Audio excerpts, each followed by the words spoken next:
Now what is happening is that there is an incremental effort, beginning with the regime change in Ukraine in 2014, to bring Ukraine into NATO. If Ukraine ever becomes a NATO member state, then Russia will have NATO on its very border. If NATO's missiles, nuclear missiles, can hit Moscow in a matter of minutes. This is not a security option that Russia is prepared to accept at all.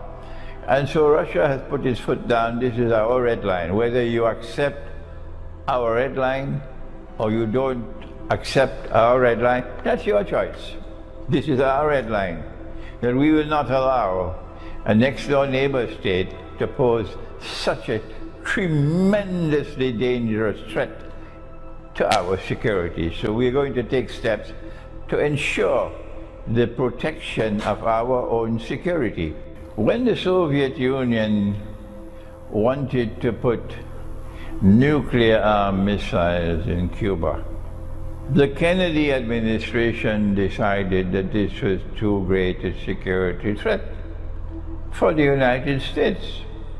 And so they put a quarantine around Cuba, that they would not allow any Soviet ships to enter Cuba without being searched, so that no nuclear missiles can be shipped to Cuba.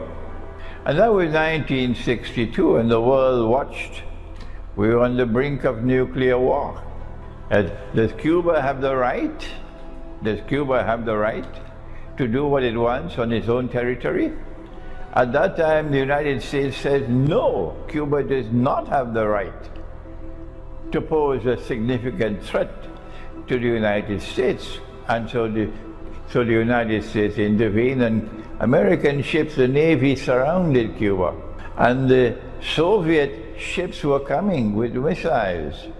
And when they almost reached Cuba, and there was going to be confrontation, the Soviet ships turned around and went back home.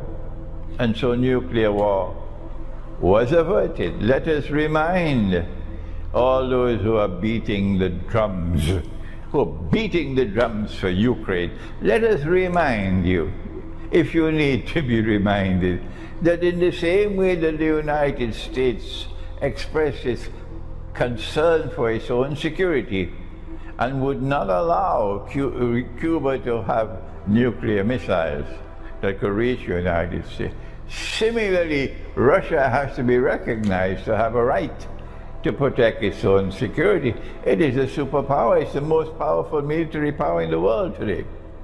And so that is the moral argument and the political argument for those who say, no, Ukraine has the right to do what Ukraine wants to do. Well, fine. You cross the red line and you see what's going to happen. Russia is not going to back down. This is the first point I want to mention to you. So if these fools with a capital F in NATO decides to continue on this foolish path, they will take mankind to nuclear war, and they're the ones to be blamed for it.